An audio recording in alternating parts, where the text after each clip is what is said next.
Hey everyone, and welcome back to the channel. Today, we're diving into the world of graphics cards, specifically the top 5 best GPUs you can grab in 2024. Whether you're a hardcore gamer on a budget or a content creation king, we've got you covered. Links and prices will be included in the description below. Before we jump into our countdown, please make sure to hit that subscribe button. So buckle up and get ready to boost your frames. Number 5. AMD Radeon RX 7900 XTX. AMD's Radeon RX 7900 XTX rates as the fastest graphics card from AMD and lands near the top of the charts, with a generational price bump to match. Officially priced at $999, the least expensive models now start at around $930, and supply is basically caught up to demand. There's good reason for the demand, as the 7900 XTX comes packing AMD's latest RDNA 3 architecture. That gives the 7900 XTX a lot more potential compute, and you get 33% more memory and bandwidth as well. Compared to the RX 6950 XT, on average the new GPU is 44% faster at 4K, though that shrinks to 34% at 1440p and just 27% at 1080p. It also delivers that performance boost without dramatically increasing power use or graphics card size. AMD remains a potent solution for anyone that doesn't care as much about ray tracing, and when you see the massive hit to performance for often relatively mild gains in image fidelity, we can understand why many feel that way. Still, the number of games with RT support continues to grow, and most of those also support Nvidia's DLSS technology, something AMD hasn't fully countered even if FSR2/FSR3 can at times come close. If you want the best DXR/RT experience right now, Nvidia still wins hands down. AMD's GPUs can also be used for professional and content creation tasks. Here things get a bit hit and miss. Certain apps in the SP Viewper suite run great on AMD hardware, others come up short. However, if you want to do AI or deep learning research, there's no question Nvidia's cards are a far better pick. For this generation, the RX 7900 XTX is AMD's fastest option, and it definitely packs a punch. If you're willing to step down to the 7900 XT, that's also worth considering, see below, as it tends to be priced quite a bit lower. Number 4. Nvidia GeForce RTX 4090. For some, the best graphics card is the fastest card, pricing be damned. Nvidia's GeForce RTX 4090 caters to precisely this category of user. It was also the debut of Nvidia's Ada Lovelace architecture and represents the most potent card Nvidia has to offer, possibly until 2025, when the next generation GPUs are rumored to arrive. Note also that pricing of the RTX 4090 has become quite extreme, with most cards now selling above $2,000 thanks to the China RTX 4090 export restrictions.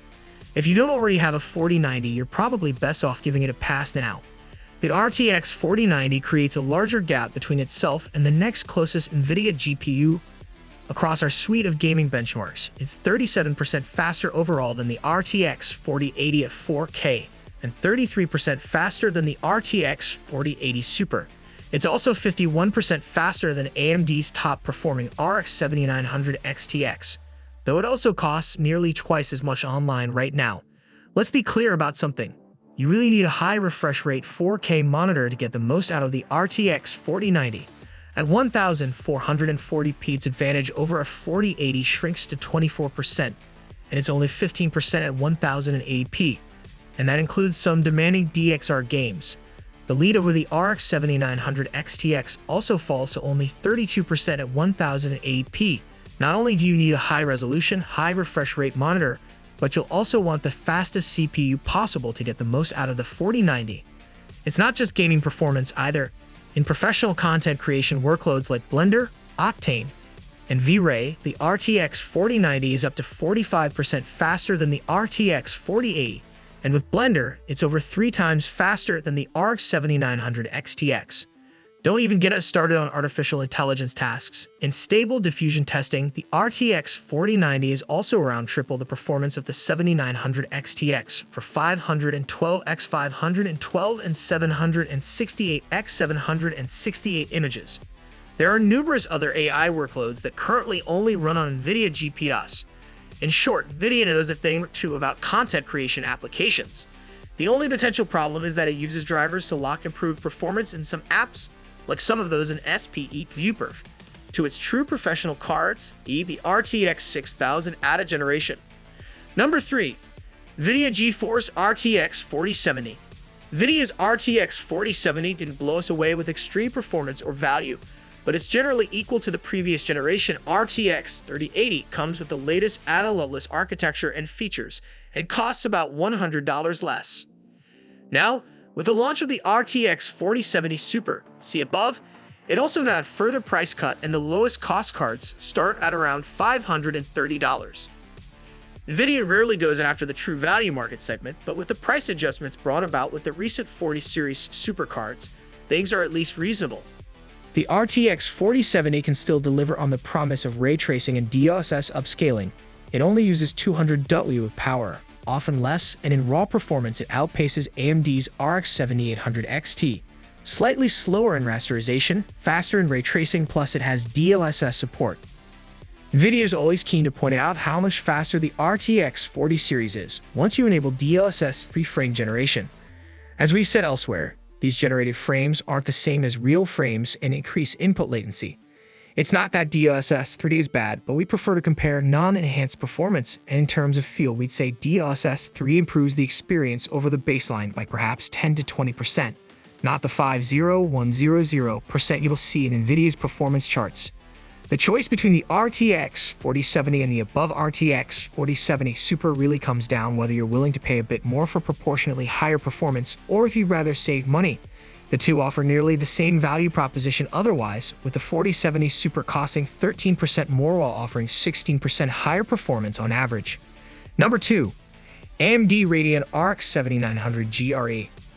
The Radeon RX 7900 GRE displaces the RX 7800 XT as our top AMD pick. It uses the AMD RDNA 3 architecture, but instead of the Navi 32 GPU in the 7800 XT, it sticks with the larger Navi 31 GCD and offers 33% more compute units. AMD balances that by reducing the GPU and GDDR6 clocks, though it's possible overclocking can return some of those losses. As soon as AMD fixes the 7900 GRE overclocking bug in its drivers, but the 7800 XT remains a close second, and that remains a good alternative here. Both the 7900 GRE and 7800 XT offer a good blend of performance and price, but the 7900 GRE ends up about 10% faster for 10% more money. Linear performance scaling on a high-end GPU makes the more expensive card the best overall pick of Team Red's current lineup. That's assuming you're like us and tend to want a great 1440p gaming experience while spending as little as possible. There are certainly faster GPUs, but the 7900 XT costs 27% more while delivering about 20% more performance, so diminishing returns kick in beyond this point. Efficiency has been a bit hit or miss with RDNA 3, but the 7900 GRE ends up as AMD's most efficient GPU right now, thanks to the reduced clocks. More processing clusters running at lower clocks is a good way to improve efficiency. It's also faster than the previous generation 6950 XT while using over 60W less power. In addition, you get AV1 encoding support and DP 2.1 video output, plus improved compute and AI capabilities. It's over 3 times the image throughput of the 6950 XT in Stable Diffusion, for example. AMD continues to offer more bang-of-the-buck in rasterization games than Nvidia, though it also falls behind in ray tracing, sometimes far behind in games like Alan Wake 2 that support full path tracing. Is that something you want to try? It doesn't radically change the gameplay, though it can look better overall. If you're curious about fully path-traced games, including future RTX for mixed mods, Nvidia remains the best option. Otherwise, AMD's rasterization performance on the 7900 GRE ends up tying the 4070 Super at 1440p for $50 less money. Number 1. Nvidia GeForce RTX 4070 Super. Nvidia just refreshed its 40 series lineup with the new Super models. Of the three, the RTX 4070 Super will be the most interesting for the most people. It inherits the same $599 MSRP as the non-Super 4070, which has dropped to $549 to keep it relevant, with all the latest features of the Nvidia Ada Lovelace architecture. It's slightly better than a linear boost in performance relative to price, which is as good as you can hope for these days. Unlike some of the other models, the RTX 4070 Super also seems to have plenty of base MSRP models available at retail. We like the stealthy black aesthetic of the Founders Edition, and it runs reasonably cool and quiet, but third-party cards with superior cooling are also available, sometimes at lower prices than the reference card. The 4070 Super bumps core counts by over 20% compared to the vanilla 4070, and in our testing, we found that the general lack of changes to the memory subsystem doesn't impact performance as much as you might expect.